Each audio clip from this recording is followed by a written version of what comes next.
welcome to Amateur Redneck Workshop. I'm Harold, and I've been spending a lot of time sitting around thinking, these here lately, and when I wake up I feel somewhat refreshed. But one of the things I've been thinking about is I've had this Craftsman lathe since the 70s, and I've got the manual for it. In fact, I got a couple of manuals for it. I've got this nice Craftsman lathe operation manual, and if you look inside of it here under threading, you get down to the right spot somewhere. I'm not going to dig for it, but anyway, if you get to the right spot, it tells you how to cut metric threads. And so so I don't get the pages all dirty, I went in there and copied them, and it gives you instructions on what size gears you need and where the gears need to be located and all that sort of thing. And you cut the metric gears with the quick change gearbox still on there. It's got the lever positions right here written down as to where you put them. And all these years I've known that, if you had the right change gears to go on the little banjo thing, you could cut metric threads with it, but I've been what they call mentally lazy. Mental laziness is even worse than physical laziness, because it leads you to not even attempt the things that you could get started and leave half done, Not sure if that's an improvement or not, but anyway, at least if making a start's better than not doing anything at all. So what I'm going to do today is I'm going to go and I'm going to take this chart that I showed you a minute ago. Well, that's part of the chart. And what I'm going to do is I'm going to see what gears that I need that I don't have. And then I'm going to scrounge around in here and find the right piece of aluminum to cut each of those gears out of. And I'm going to make the gears I need to cut one pitch, 1 millimeter pitch metric threads, 1.25, 1.5, and 1.75 millimeter metric threads. I've looked at the metric bolts I've got here and nuts and such, and that seems to pretty well cover the vast majority of whatever I'm likely to want to do. So I think that I'm going to wind up making about maybe 3 gears, maybe 4. I'm not sure yet. I'm going to have to recount, just to be really sure. And I've got some gears here that I made previously. I got here a 40 tooth gear. It's got imperfections. When I look at it, I can see some imperfections, and I don't want to use it. I've got a 46 tooth gear. All it needs is to get sliced off of that big chunk of metal. There's no imperfections in that one. And of course, it didn't need the little thing cut in the middle. And as part of this project, I've ordered the little bushings with the little pieces sticking out, the ears sticking out. I ordered them from Sears. I thought I ordered 2, but apparently I ordered 3, which is good. And they're going to arrive any day now. This job is going to take probably, I don't know, 4 or 5 videos. Not sure, but it'll take several. So I hope you guys don't get really sick and tired of it before I get totally set up to cut metric threads and actually do one of them. I guess now would be an appropriate time to get on with the video. Okay, right in here is where we need the change gears. I'll need one for here and here, here. This is where they get changed out, and they will mesh with the gears down here. And I guess I'll have to turn those gears around or something. I'm not sure exactly how I'm going to go about meshing with these gears, but I'll get there. You figure it out a little at a time. Here I was looking at another guy's Craftsman lathe, and he had metal chips all up in here. And now I can see I got a few metal chips in there myself. I'll take all this stuff out and clean it up as part of the job. And I do probably have to turn these guys around. I'm not certain what I have to do to mess with the little gears on these compound gears. It'll be an adventure, is all I can say. But anyway, these are two 48 tooth gears. I know I need a 48 tooth, so that's there. This is a 40 tooth gear. Yeah, obviously it's there. I don't know how many teeth are on this one. I've got a compound gear that looks like this, so I may have an extra just like it. And the only way I'm going to find out is take a few things off so that it's easier to count teeth. Some of them have it written on the side of them, like this one and this one. They're written on there, and these have it written on the side how many teeth. I'm pretty sure that's what it means, is how many teeth. But anyway, I'm going to count them, and then I'm going to look around here and see what I can scrounge up in aluminum to cut new gears out of. I'm sure they'll be just as good as Zamac or whatever this stuff is. So there's where the problem is. That's where the new gears are going to go. Believe it or not, this is another day, maybe a couple of days past the start of the video here. And today I got my shipment from Sears. 3 of these little guys here. And what they are is they're the bushings. They go on the gears, or at least on a lot of the gears. And they fit in like this right here. See if I can make it fit this gear. Well, the ones that are in there are worn enough to fit. Yeah, that one fits. There you go. It's just a little tight. But you can see it fits in the gear in those little holes there. And I figured I needed new ones because there are gears in there that are not wonderfully tight. Let me show you this gear right here. This guy, he's got a bit of, I think, a little, well, he slides back and forth more than he wobbles. But I always get a bad feeling when it slides around like that. I don't know why. But anyway, you wouldn't believe it, but 3 of these little things right here, see these little guys, that was $50 something with the shipping and the taxes and all that. But what I'm going to do is I'm going to measure one of these guys, the inside, the outside, every dimension, and I'm going to write it down.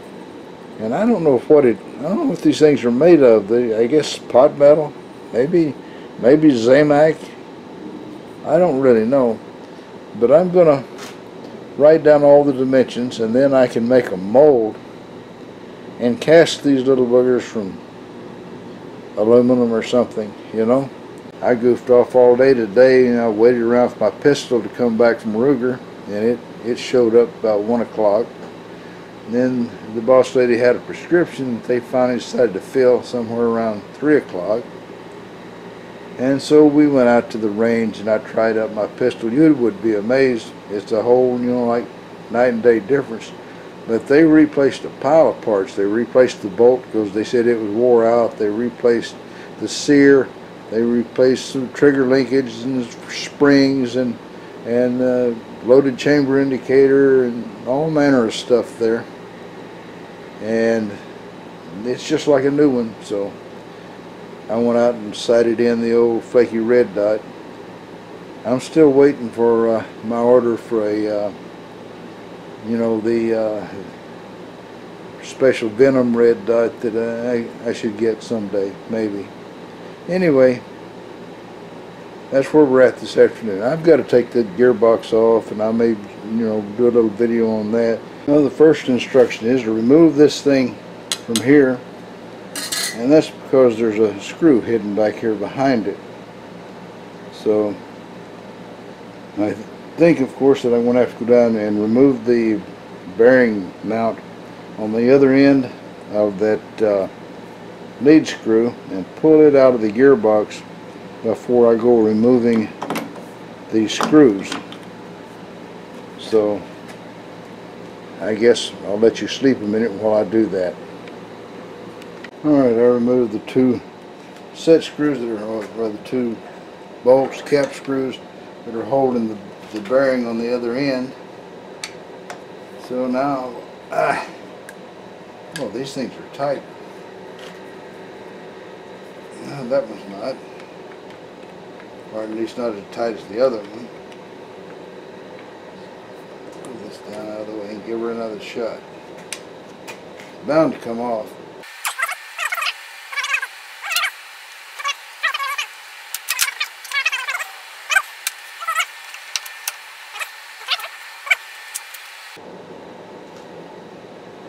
Huh.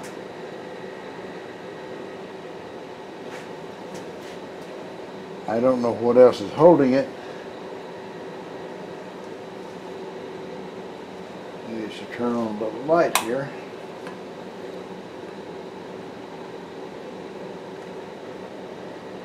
No, I don't know. I guess that banjo may be holding it because it goes around those gears that are in the gearbox.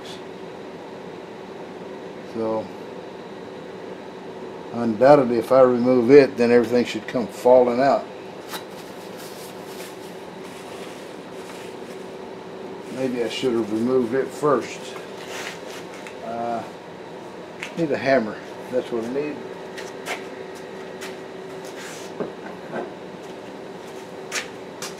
Whack it a couple of times here.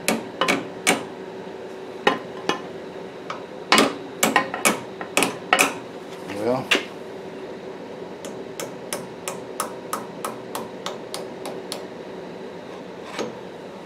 a little hammering always makes things come loose a lot easier than brute force.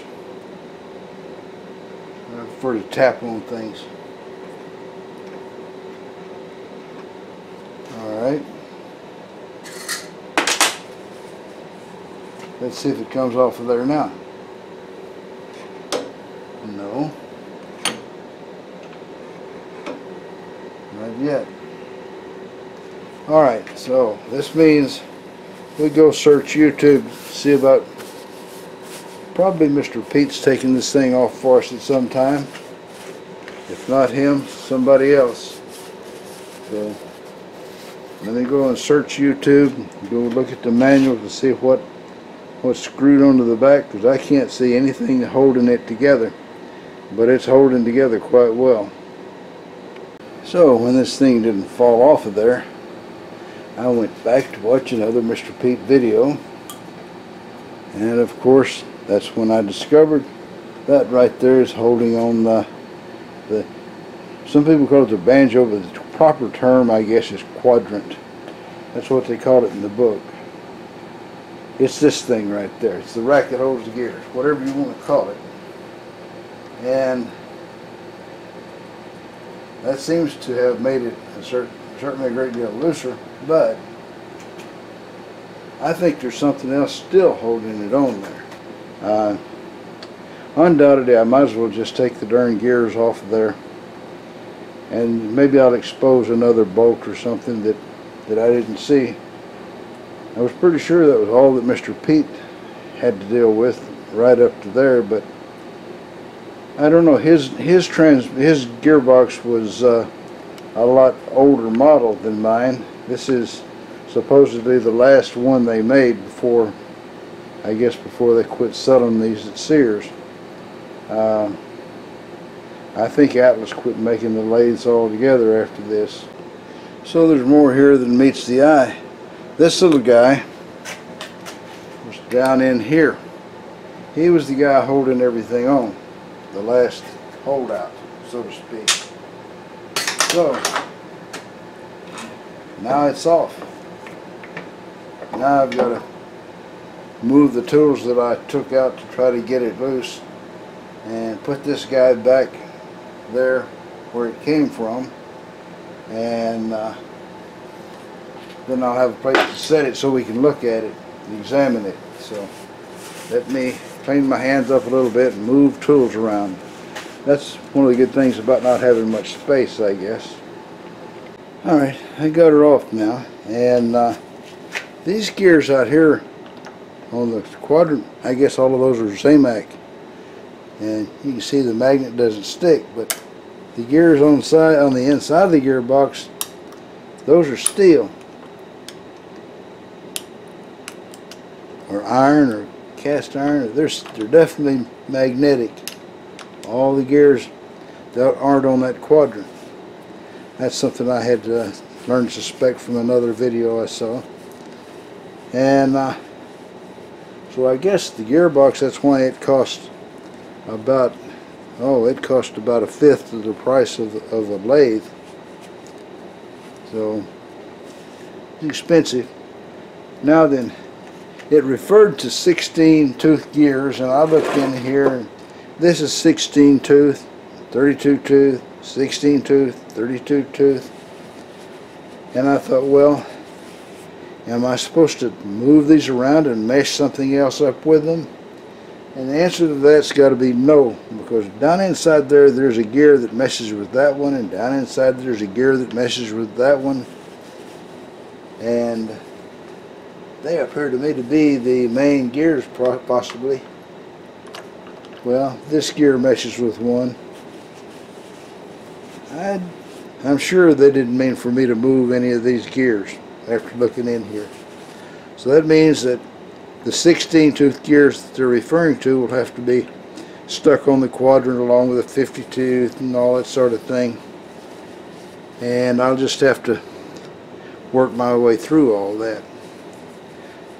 Another thing I discovered is I don't have a spacer on this gear down here, which is a bad thing. This lathe's got kind of a mixed ancestry. I bought it from Sears in the early 70s. And then one year, for some reason, I don't know why, I sold it to the old guy that lived next door. And I went on without a lathe for about a year, and then for some reason he offered to sell it back, and I said, yeah, I think I ought to buy it back because I shouldn't have sold it in the first place. And I don't really know for a fact that this is the exact same lathe I sold him or not. I don't know, something could have changed or whatever. But when I got it back, he gave me an extra gear with it. And I don't know why he had the extra gear, but undoubtedly he lost the spacer off of this gear. This is the sliding gear. It's supposed to be an in position or an out position. Well, it can be in either one of them on this thing here, you know, because there's not any spacer there. That's something I'm going to have to make, is a spacer. And there's not actually much in the way of spacers here, so I don't know what the dimensions really should be, so I'll have to kind of come up with that out of my head, unless they still got some at Sears. You can see why this video is going to stretch over a bunch of different episodes and a bunch of different weeks or months, because if I got to stop and order something from Sears, and I've got to stop and cut 5 gears and so on, and all that on top of spring fever, this is going to take a while. And I may not even try to do an every Thursday kind of thing, because that's a tight schedule, and I normally don't get to totally finish a project because tomorrow's Thursday, you know. And I think I'm overstressing myself here. So I'm just going to ease up some.